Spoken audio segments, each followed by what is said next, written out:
اس کو اندر جاتا دیکھ کر وہ بھی واپس اور وہ مسکرائی اور مڑی۔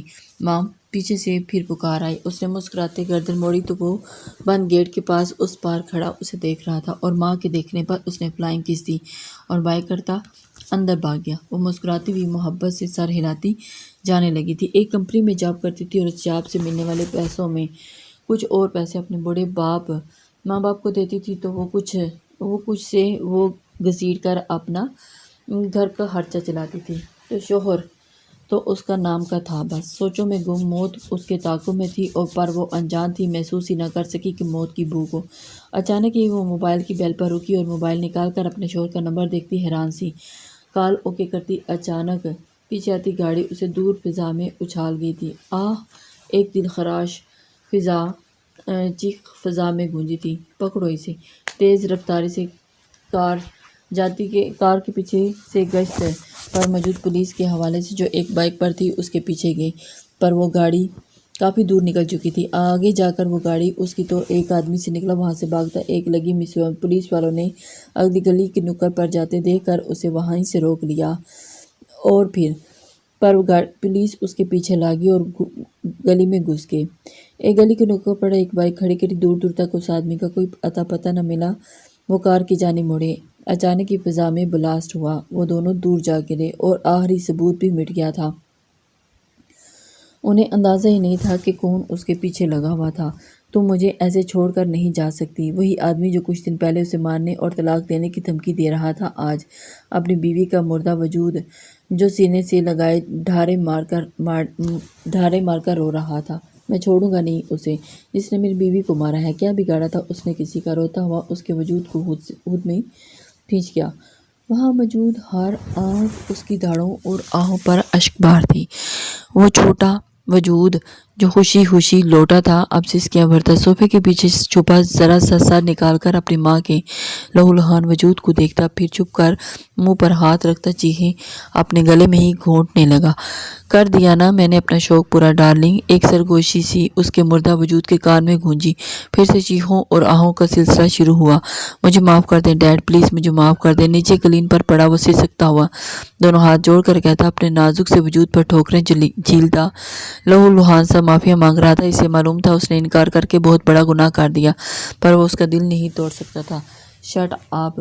وہ اسے شٹ اپ کی کال دیتا ہوا، پلیز مجھے معاف کر دیں، پلیز مجھے معاف کر دیں۔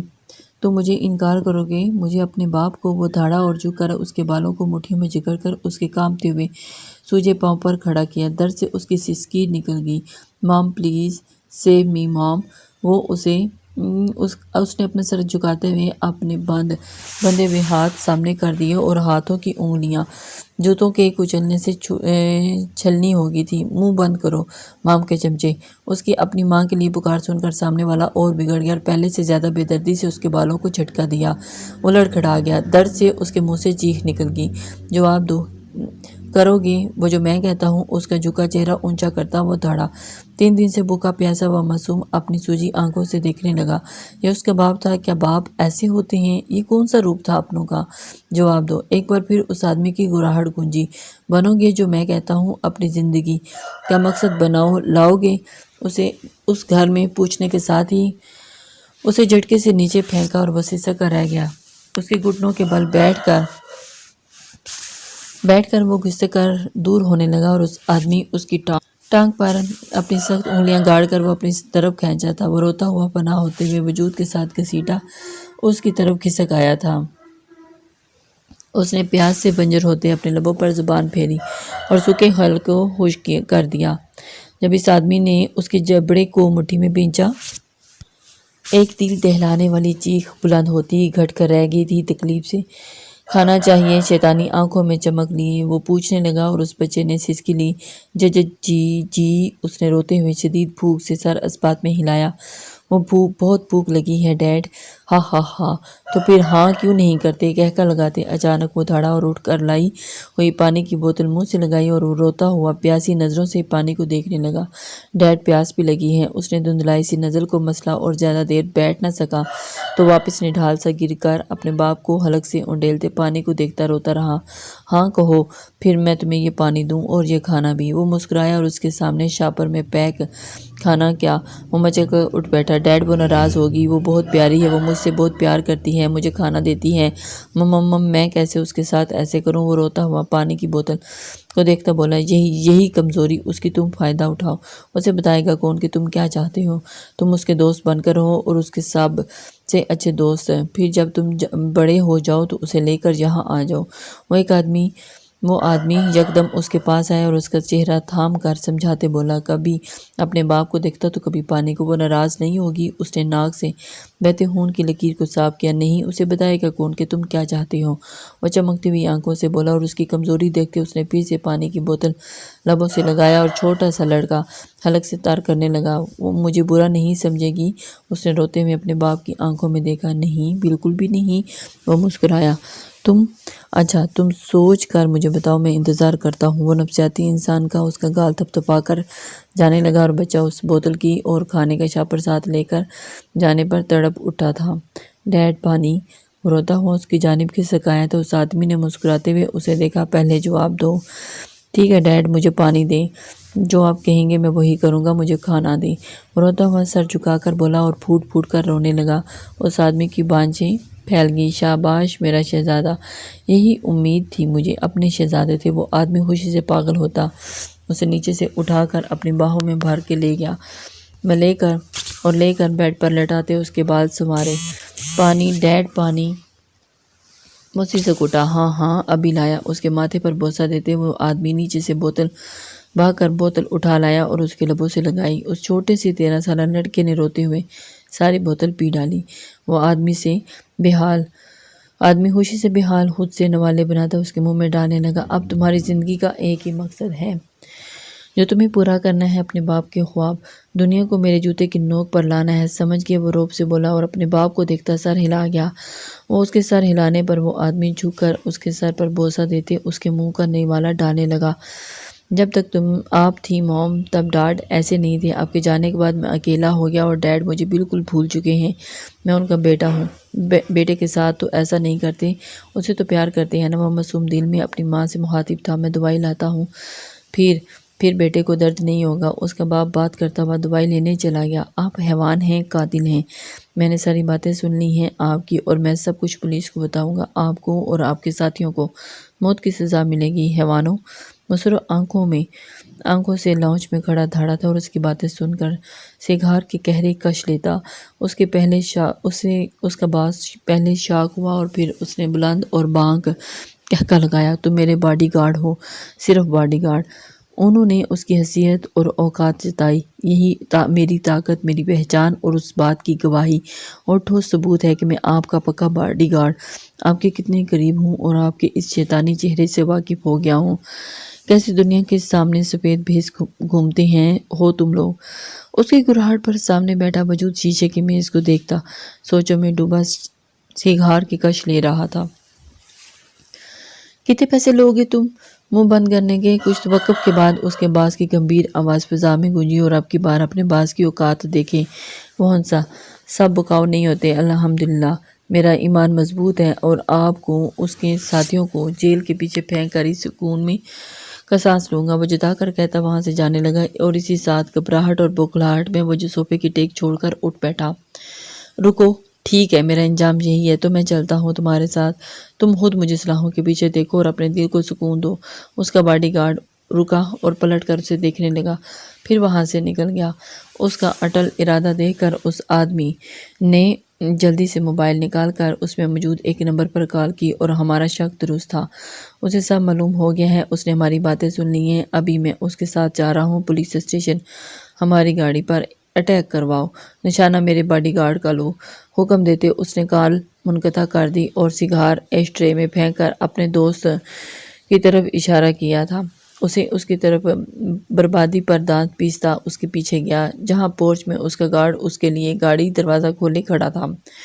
ابھی بھی وقت ہے، سوچ لو، میں بچ سکتا ہوں اور تم لاکھ پتی بن جاؤ گے، ورنہ پھر نہ یہ ٹکے کی نوکری کرنی پڑے، نہ ہی پریشانی آس پاس پھٹکے گی۔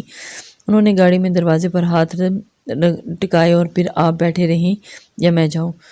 باڈی گارڈ غصے سے کہا اور پھر وہ کندھے اچکاتے مایوس ہو کر اندر بیٹھ گیا۔ ڈرائیونگ سیٹ پر بیٹھا باڈی گارڈ خوش تھا کہ اس کا باس سیدھی طرح مان گیا۔ گناہ کبھی نہیں چھپتا سر، ایک نہ ایک دن آپ اپنی بدبو سے سب کو متوجہ کر لیتا ہے، چاہے آپ اس زمین کے ساتھ میں تہ کے تلے کیوں نہ چھپا دیں۔ یہ اچھی بات ہے کہ آپ کو احساس ہو گیا ہے، آپ مان گئے ہیں اور آپ کو اپنے گناہ کی سزا بھگتنے کے لیے اب آپ کو ساتھیوں کے سامنے لائے گا جو آپ کے گناہ میں شریک تھے۔ وہ انہیں سمجھانے لگا اور پیچھے بیٹھا وجود سوچوں میں ڈوبا ہوا تھا۔ گاڑی کیوں روک دی؟ وہ حیران ہوئے۔ اچانک گاڑی کے پیچھے سڑک پر رکنے پہ وہ لگتا ہے کسی کا ایکسیڈنٹ ہوا ہے سر، وہ پریشان سا کہتا باہر نکلا اور ساتھ پیچھے بیٹھا وجود بھی نکل آیا۔ دفتر فضا میں گولی کی آواز گونجی اور باڈی گارڈ کا مدد کے لیے اس ہجوم کی طرف بڑھ رہا تھا اور پیچھے سے آتی گولی اس کا سینہ چیر کر باہر نکلی اور دوسری اٹھا کر ساتھ ہی لا الہ الا اللہ پڑھتے ہوئے اس منہ کے بل اپنا توانا وجود کے ساتھ سڑک پر گرا تھا۔ پھر اچانک اندھا دھند فائرنگ اس آدمی کی گاڑی پر ہوئی اور وہ جھک کر گھبراتا نیچے بیٹھ گیا۔ ہر طرف چیخو پکار مچ گئی اور باڈی گارڈ کے منہ کے بل گری لاش کے قریب ایک بائک سوار گزرتا سڑک پر پڑے آدمی کے پاس آیا جس نے چھلانگ مار کر اس کے پیچھے کیا اور دونوں کسی جہاز کی طرح وہاں سے بھاگے۔ کوئی ایمبولینس بلاؤ، ہاسپٹل لے چلو۔ اس سڑک کے صاف ہونے پر اس کا سر بھاگ کر باڈی گارڈ کے قریب آتا دھاڑ کر بولا تھا سوری سر، یہ نہیں رہے۔ اس کی نبض چیک کرتے ایک لڑکا افسوس اور دکھ سے بولا۔ سنسان سڑک تھی، سیاہی چاروں طرف پھیلی ہوئی تھی اور موت اس کے توقع میں تھی۔ وہ بھاگ رہا تھا اور تیز تیز بھاگتا جا رہا تھا۔ آنسو بے تحاشا برس رہے تھے سیاہ آنکھوں سے۔ اچانک اسے رکنا پڑا اور اس کے سامنے دو راستے تھے، ایک دائیں اور دوسرا بائیں۔ وہ دائیں طرف مڑا تو لڑکھڑا گیا۔ جہاں تم لڑکھڑاؤ وہاں کبھی مت جانا۔ اس کے کان میں ایک مردانہ آواز گونجی اور اسے روتے ہوئے سر ہلایا اور بائیں طرف کے گھنے جنگلات کی طرف وہ مڑا تھا۔ ڈوبے راستے کا انتخاب کیا زندگی تیرے لیے، اور اس راستے پر موجود چھوٹے چھوٹے پتھر اس کے ننگے پاؤں میں چھپ رہے تھے جس سے اس کی سسکیاں بلند ہوتی اور وہ تڑپ جاتا۔ پیچھے سے بھاگتے ہوئے اس نے سسکیاں بلند ہو رہی تھی اور پھر رفتار بڑھائی۔ رفتار کے ساتھ ہی اگلے ہی پل وہ اس کی سیاہی میں لپٹی سڑک پر موجود اس پتھر کو نہ دیکھ پایا اور دیکھتے ہی دیکھتے لڑکھڑا کر منہ کے بل گرا۔ آہیں آسمان کو چھونے لگی اور حلق میں دب گئی۔ زندگی تمہیں چاہتا ہوں، پاؤں اتنے پھیلاؤ جتنی بساط ہو۔ یس ڈاڈ، وہ روتا سسکتا ہوا لہوحان اٹھنے کی کوشش کرنے لگا۔ ابھی وہ بمشکل اپنے پاؤں پر سنبھلا نہیں تھا۔ سامنے سے آئی تیز رفتار گاڑی اس کے وجود کو